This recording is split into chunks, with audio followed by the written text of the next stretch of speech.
믿음이 성장하려면 회개를 통해서 정결한 마음으로 성령의 소리를 들을 수 있는 사람이어야 돼요. 믿음이 성장하는데 하나님이 가장 싫어하는 것은 하나님을 인정하지 않고 나를 의탁하는 거예요. 나를 의탁할 때 그 의탁하는 그 모든 것들이 다 나에게 있어서 우상이 돼요. 모든 것을 다 잘한다 하더라도 하나님이 내 삶에 절대적이지 않고 전부가 되지 않으면 믿음 없다라고 말씀하십니다. 믿음이 장성하고 고난 가운데 시험 가운데 승리하면 주시겠다는 모든 것은 다른 것이 아니라 구원이었고 천국이었습니다. 2026년도 우리 교회의 믿음의 회복과 성장은 회개에서부터 시작되어집니다. 나를 돌이켜 봐야 해요. 오늘 7개 교회를 향하여서 사도 요한이 얘기하는 것은 너희의 생각을 돌이켜서 회개하라는 거였어요. 그래서 믿음이 성장하라는 거예요.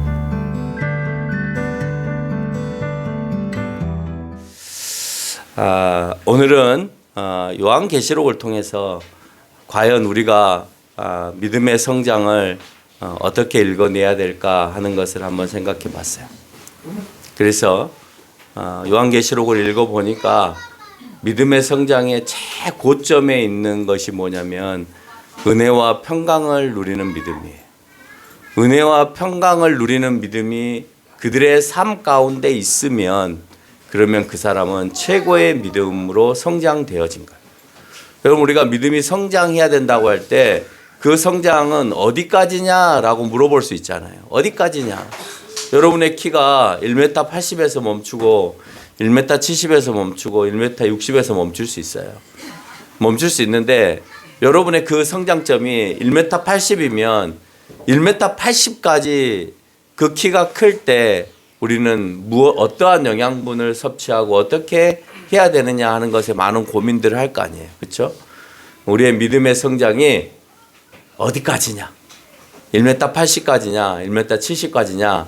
라고 물을 때 우리는 은혜의 성장이 우리의 믿음의 성장은 은혜 센치, 평강 센치까지다 라고 이렇게 말하면 될 것입니다. 많은 교회들은 어떤 성장을 원할까요? 여러분, 많은 교회들은 어떤 성장을 원해요? 사람이 많아지는 걸 원해요? 네. 많은 교회들은 사람이 많아지는 걸 원해요. 왜 사람이 많아지는 걸 원해요? 규모를 넓히기 위해서. 그러면 우리는 그런 게 꼴보기 싫으니까 사람을 늘리는 일을 하지 말아야 될까요? 성경은 그걸 원하지 않을까요? 성경은 그걸 원하는데 왜 그렇게 했을 때 문제가 발생할까요?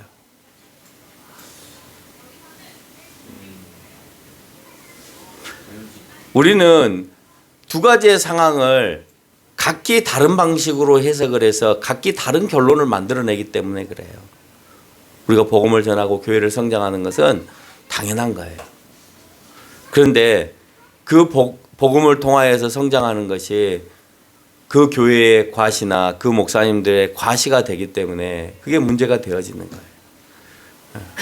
그게 과시용이 되어져서는 안 된다는 거죠. 당시에 요한계시록 당시에는 로마 정부의 핍박 가운데서 교회를 세워가기를 원하는 것은 분명 죽지 말고 성장하라는 것입니다. 죽을 수밖에 없는데 로마 정부가 요구하는 황제 숭배나 우상 숭배에 대해서 받아들이지 않으면 죽을 수밖에 없는 그런 상황입니다. 그런데 교회를 세워가라 라고 얘기를 한다라고 하는 것은 너가 죽을 수도 있어, 네가 투옥될 수도 있어, 네가 고난받을 수도 있어 라는 말이에요. 그런데 거기까지 네가 성장하라는 거예요. 여러분, 우리에게 얼마든지 고난이 있을 수 있어요. 오늘 여기에서 로마 교회가 얘기하는 것은 그런 겁니다. 네가 죽을 수도 있다.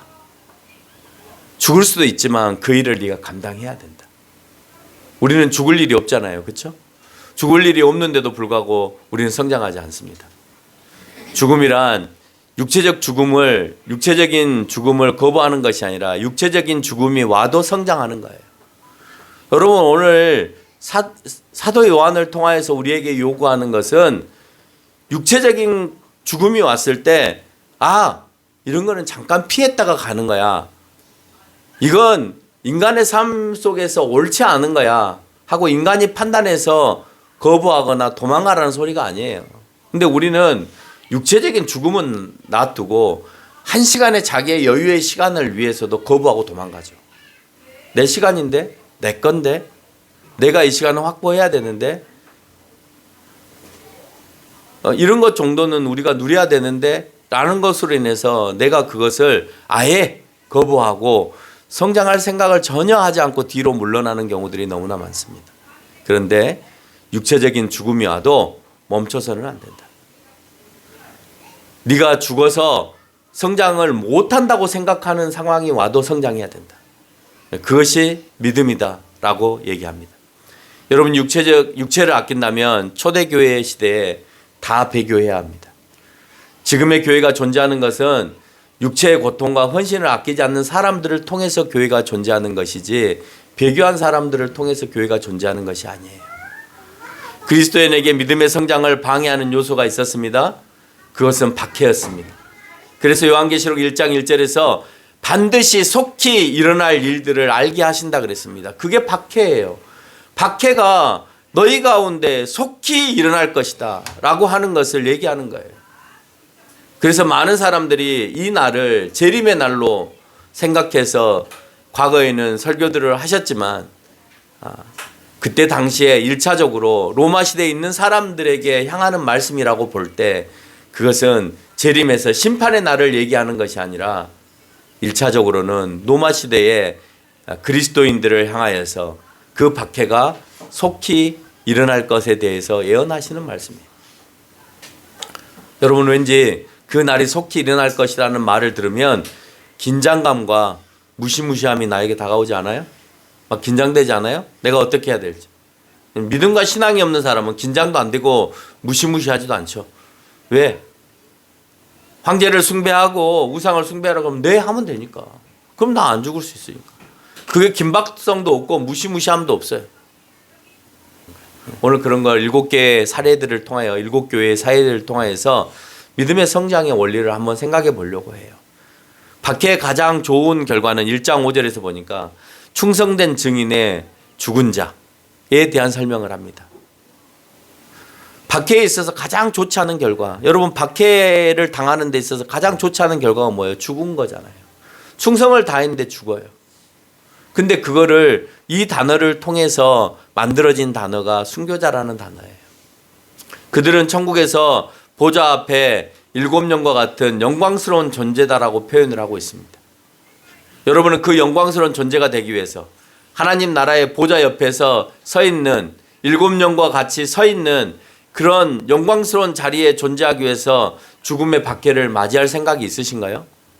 그런 자리를 준다고 했을 때 내가 그 자리를 위해서 여러분 죽을 각오가 되어 있어요? 그런데 재밌는 거는 이 세상에는 이만큼 하나님의 나라에 대해서도 미치지 않고 세상에 대해서 미친 사람들이 굉장히 많아요. 내가 너희를 봉급을 주고 너희는 특수부대 요원이야. 그러니까 너희는 목숨을 내걸고 나를 위해서 죽어줘 라고 하면 죽어줘요. 가서. 그러면 내가 국립묘지에 가장 좋은 햇볕 잘 드는 곳에 묻어줄게. 여러분, 그 영광을 위해서요 가서 죽으러 간다니까요. 세상은 그래요. 그리고 너네 가족은 내가 책임질게. 그 말에 죽으러 갑니다. 그걸 영광스러운 거라고 생각합니다. 회사가 너 과장 시켜주고 너 부장 시켜줄게. 너 이사 시켜줄게. 임원 시켜줄게. 그 대신 이 문제 네가 이번에 해결해. 모두가 다 로봇을 제작하는 회사로 돌아가는데 너 이거 맡아서 한번 우리 회사를 이제는 로봇에 아주 강한 대기업으로 한번 만들어봐. 추진해. 그러면요 그 사람은요 과로사로 죽을 정도로까지 일해요. 그리고 죽어요. 많은 사람들이 죽어요. 군인보다도 더 많이 과로사로 죽습니다. 여러분, 현대사회가요 내가 네 영광스럽게 해줄게. 그 자리에 올라가게 해줄게. 그 보좌에 앉혀줄게 라고 하면요 군인이 적지에 가서 싸우는 것보다 더 많은 사람들이 사회에서 그 일을 해내기 위해서 과로사로 죽는다니까요. 여러분, 우리는 그런 멍청한 짓을 하면서도 천국이 최고라고 생각하는데 우리는 천국을 위해서 죽을 생각이 전혀 없어요. 영광스러운 존재로서 그 자리에 앉게 해준다고 하는데도 우리는 그 자리에 앉고 싶은 생각이 전혀 없어요. 왜요? 우리는 물질 사이에 살고 있기 때문에 눈에 보이지 않는 건 안 되는 거예요. 아, 내가 이사실도 가보고 사장실도 가보니까 너무 멋있는 거예요. 그러니까 그 자리에 앉혀준다 하니까 나는 봤거든요. 그 자리를. 가고 싶죠. 계급장을 높여주고 그 사람이 대우받는 모습을 보니까 그거 내가 해보고 싶죠. 근데 천국은 안 받거든요. 하나님의 보좌가 어떻게 생겼는지 모르거든요. 그러니까 물질 속에 현혹되어 있는 여러분들에게는 전혀 이런 말들이 먹히지 않는 거예요. 7년과 함께 영광스러운 존재로 천국의 보좌 앞에 너희를 있게 하게 하시는 그 모습을 우리는 감동이 되지도 않고 왜 우리가 그런 걸 해야 되는지조차도 알지 못하기 때문에 안 해요. 할 필요도 없고. 그러니까 성경은 아주 옛날 고전에 혼자 아우성치고 있는 그냥 설화 속의 이야기로밖에는 안 들리는 거예요. 잘 먹고 잘 살라고 교회가 왔는데 교회에 왔어요, 여러분은. 근데 잘 먹고 잘 살려고 교회 왔어. 여러분, 잘 먹고 잘 사는 것도 하나님이 계시기 때문에 잘 먹고 잘 살려고 한 거 아니에요? 그렇죠? 근데 그건 잊어버리고 교회 가면 다 잘 된다더라, 잘 산다더라, 모든 일들이 잘 풀린다더라, 그러니까 왔어요. 그럼 누가 해주냐고. 그거를 하나님이 해준다고 생각하지 않기 때문에 옆에 능력 있는 사람을 자꾸 쳐다보는 거예요. 큰 교회 가면. 내가 이 교회에 가야 내 물건을 팔 수 있고, 내가 이 교회에 가야 내 식당이 잘 되고, 내가 이 교회에 가야 우리 회사에 인맥이 생겨서 내 물건을 뚫을 수 있는 길들이 있다라고 하나님을 보는 게 아니라 사람을 보고 큰 교회를 간다니까요. 여러분, 교회에 나가는 사람의 30% 정도는 그런 생각으로 가는 사람들이 굉장히 많이 있습니다. 이게 심각한 문제인 거죠. 그러니까 잘 먹고 잘 살려고 교회 갔는데 박해하라는 거예요. 박해를 통해서 순교하라는 거예요. 있을 수 있는 일이겠어요? 지금은 이런 설교를 안 합니다. 교인들이 떠나기 때문에 안 해요. 여러분, 박해가 있으면 그 박해를 잘 감당하는 신앙까지 이루십시오. 이런 말을 왜 해요? 삼박자 축복을 해야지. 네 영혼이 잘 됐잖아. 예수 그리스도 믿고 잘 됐잖아. 그러면 범사의 모든 일도 잘 되는 거야. 그리고 거기에 건강도 얻는 거야. 이런 쓸데없는 소리 하면서 그러면은 교회 다녔는데 암에 걸리고 죽은 사람들은 축복 못 받고 저주받은 사람들이, 그렇게 기도했는데 안 살려준 거는 그러면 하나님이 저주하셔서 그런 거냐고요. 아니잖아요. 그런데 그렇게 해야 사람들이 그래 내가 교회에 나오면 그런 축복을 받으니까 하고 살아가는 거야. 그래서 우리 목사님은 늘 좋은 목사님이 되는 거고, 성경대로 설교하지 않고 맨날 당신들 잘 될 거야, 좋은 일만 있을 거야 라고만 얘기하면 좋을 것 같으니까 그런 설교만 하는 겁니다. 여러분, 그런 것에 현혹되지 마세요. 오늘 본문에서 오늘 제목에서 얘기하는 것처럼 은혜와 평강을 이미 여러분이 누리고 있으면 그 어떤 것도 무섭지 않은 거예요. 과거에 우리가 회사를 들어갈 때, 우리가 고등학교를 졸업하고 대학을 졸업하고 회사에 들어갈 때 그때 우리의 사고는 뭐였냐면 이 회사에 뿌리를 내린다는 거예요. 뼈를 묻는다는 거예요. 뭐예요? 그 회사를 위해 죽는다는 거예요. 그래서 우리 때까지가 마지막이었던 것 같은데 한 회사를 들어가면 이직을 하지 않고 그냥 그 회사를 쭉 다니는 거예요. 뼈를 묻는 거예요. 죽어도. 나를 고용해 줬으니까 내가 이 고용한 회사를 위해서 헌신의 힘을 다하겠다. 불철주야 일합니다. 퇴근도 없어요. 그래도 원망하지 않아요. 수당도 주지 않아요. 옛날엔 그렇게 살았잖아요. 왜요? 이 회사가 나를 먹여 살린다라고 생각했기 때문에 그런 겁니다. 그래서 나는 이 교회를 위해서 헌신한다. 하나님께서 모든 우주 만물을 만드시고 여러분을 근원적으로 다 살리고 계세요. 그 근원적인 게 없으면 회사가 무슨 존재가 있어요? 나무가 자라고 비가 오고 태양이 비치고 여러분 토양이 없고, 그런데 그 다음이 무슨 존재가 필요하냐고요. 아무 의미가 없잖아요. 여러분, 전쟁 터지면 돈이 필요해요? 아니에요. 먹고 사는 게 문제예요. 식량 얼마나 많이 비쳤냐에 따라서 그 사람이 사냐 못 사냐의 문제입니다. 근데 그 식량을 만들어요? 못 만들죠. 하나님께서 허락하지 않으면 절대 이루어질 수 없는 것입니다. 박해가 가장 좋지 않은 결과라고 말했습니다. 15장 5절에서 충성된 증인의 죽은 자, 순교자라고 말했습니다. 그리고 그런 천국에서 보좌 앞에서 7년과 같이 영광스러운 존재들로 만들어준다고 했습니다. 여러분은 그 영광스러운 존재가 되기 위해 나에게 오는 박해와 죽음을 맞이할 수 있습니까? 맞이할 수 없잖아요. 요한은 1장 9절에서 자기를 소개합니다. 나 요한은 너희 형제요 예수의 환난과 나라와 참음에 동참한 자다. 성경에 분명하게 쓰여져 있잖아요. 나는 너희의 형제다. 환난 받고 있는 너희의 형제다. 나는 예수의 환난이다. 예수를 증거하다 받은 환난을 받고 있는 사람이다. 그리고 그의 나라다. 나는 그의 나라답게 지금 살고 있다. 그리고 그 나라를 위해서 나는 참음에 동참하고 있다. 여러분 이거를 다르게 어떻게 해석할 거예요? 다르게 어떻게 해석할까요? 반모섬에 유배 가서 그 환난의 시간들을 보내면서 쓴 건데 이걸 어떻게 해석할 거냐고. 그러지 않았다고, 환난 받지 않았다고 어떻게 다르게 해석할 거예요? 그럴 수 없잖아요. 예수의 환난과 나라와 참음에 동참한 자, 하나님의 말씀과 예수를 증언한 자, 반모섬에 유배된 자라고 오늘 요한은 자기를 소개합니다. 1절 5절에서 소개했던 복음의 증거자로 죽음도 두려워하지 않는 자라고 의미합니다. 그래서 그는 끝까지 복음을 전했고 이렇게 성경을 쓰고 있고 고문을 당하고 유배되는 삶을 살았다는 거예요. 이게 성숙한 신앙인의 삶이에요. 그러면 세례 요한이 그렇게 할 수 있었던 건 뭐예요? 오늘 우리가 읽었던 본문 가운데서 예수 그리스도로 말미암아 은혜와 평강이 내 안에 있어서 믿음이 장성하게 성장하였기 때문에 그래요. 여러분 여기서 말하는 은혜가 뭐예요? 예수 그리스도로 말미암아 얻은 은혜가 뭐예요? 그 은혜는 죄와 죽음 가운데서 살리신 구원의 은혜잖아요. 여러분 내가 당신으로부터 은혜를 받았다 할 때 내가 죽을 고비를 넘겼는데 살리는 거를 내가 은혜 받았다. 내가 정말 어려움에 처해서 이 어려움을 이겨냈어야 되는데 내가 이 어려움을 당신을 통해서 이 어려움을 모면했다 할 때 내가 당신으로부터 은혜를 받았습니다. 이렇게 표현하잖아요. 근데 성경에서의 궁극적인 은혜는 항상 죽음 가운데서 건져낼 때 은혜라는 단어를 사용해요.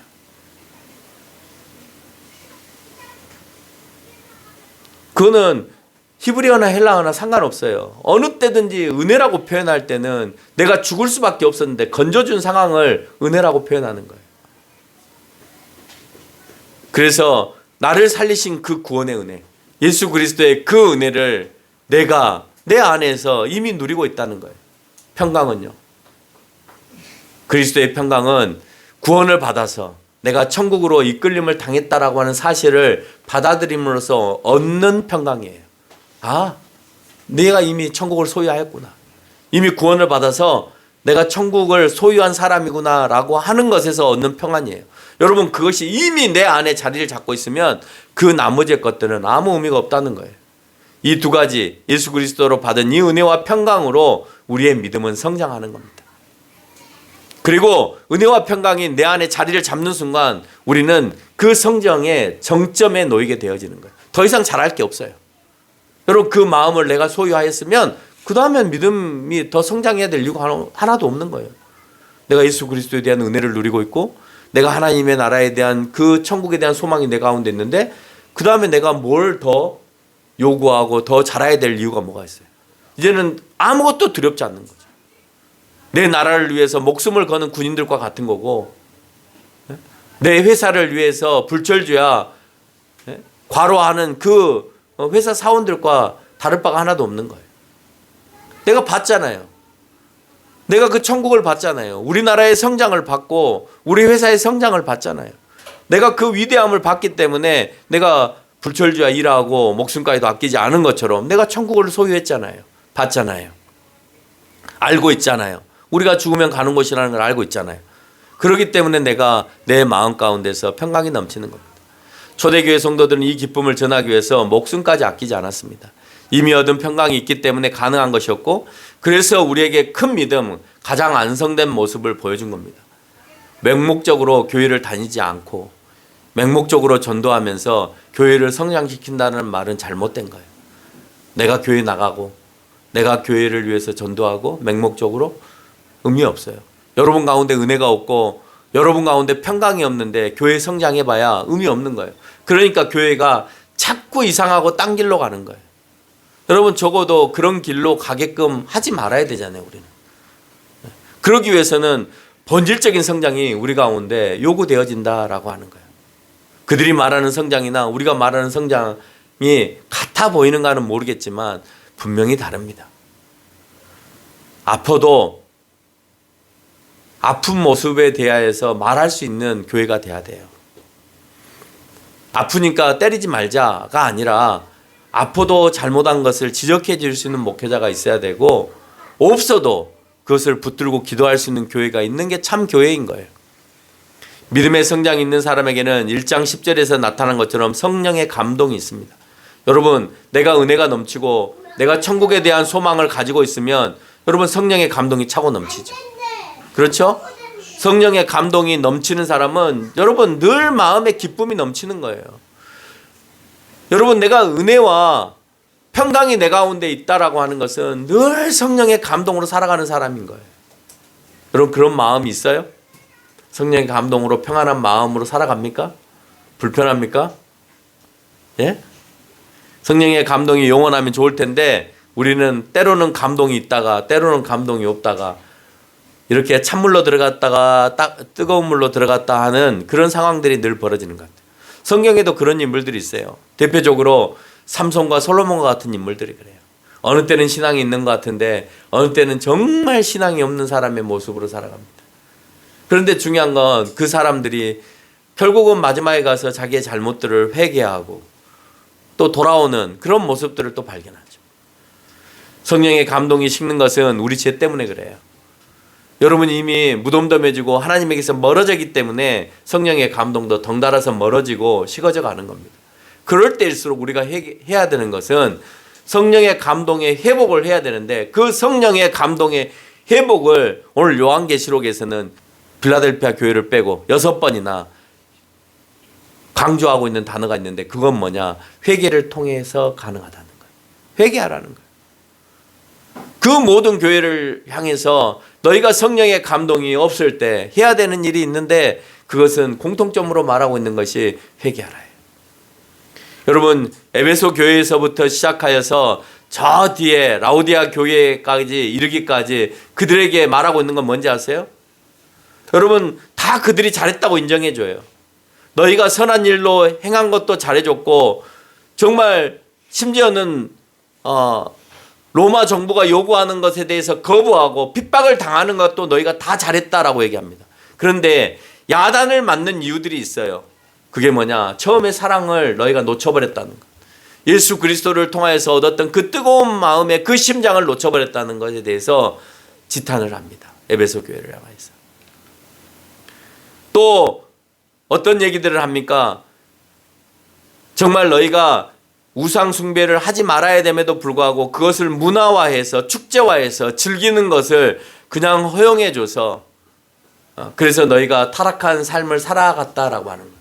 여러분, 그들은 우상 숭배가요 그냥 단지 다른 신을 믿는 개념이 아니었어요. 그때 우상 숭배는 문화였어요.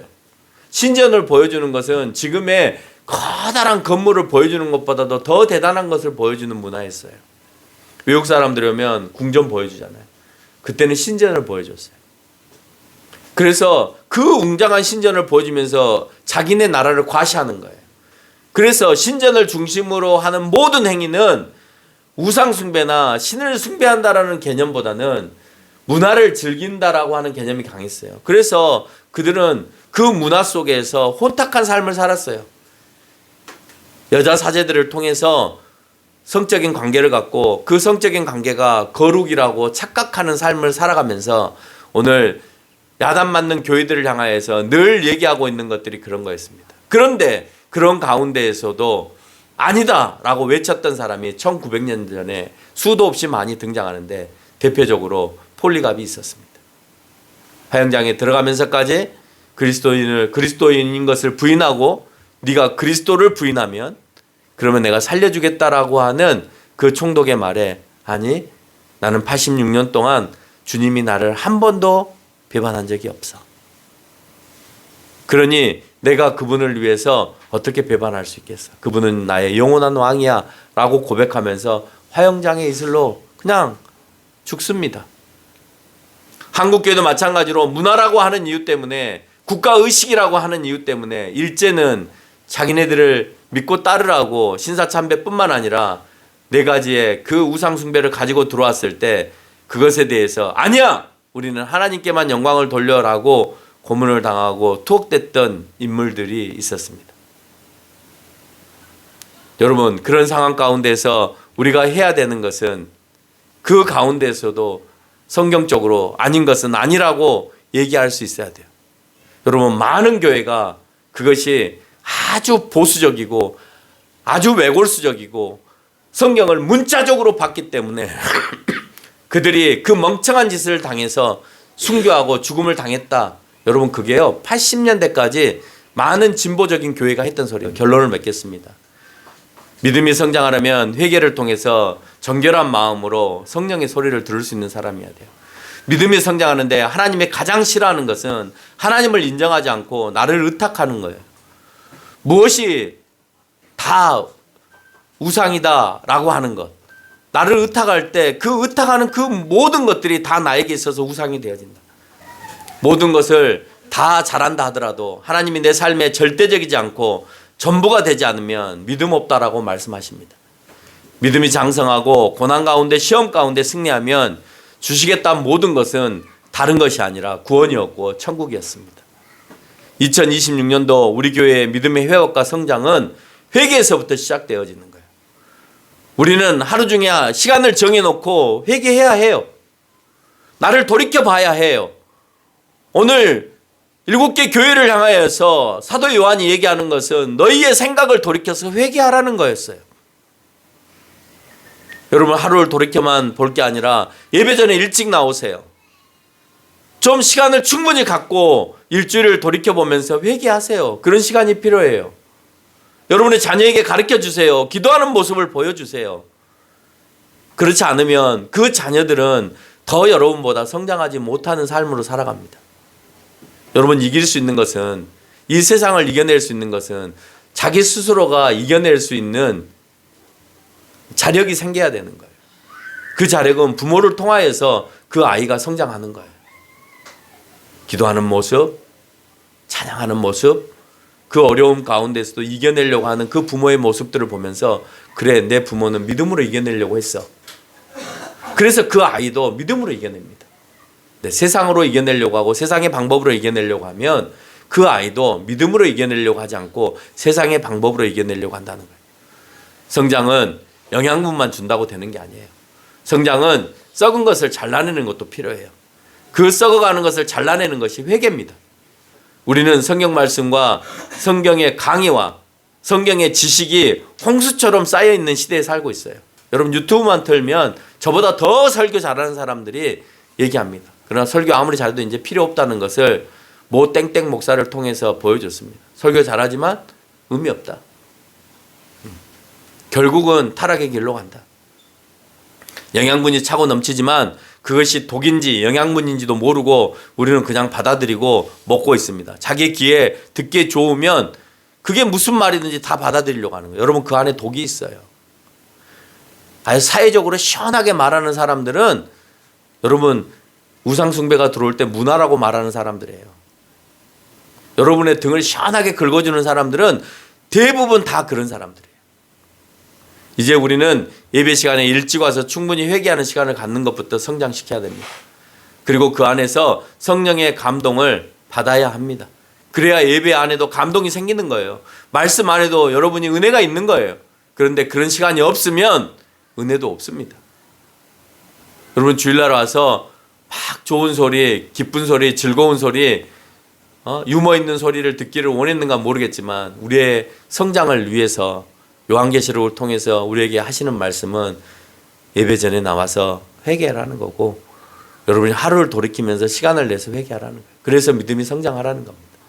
그래야 우리의 믿음이 바뀌고 삶이 바뀐다는 사실을 기억하는 저와 여러분이 되시기를 주님의 이름으로 축원합니다.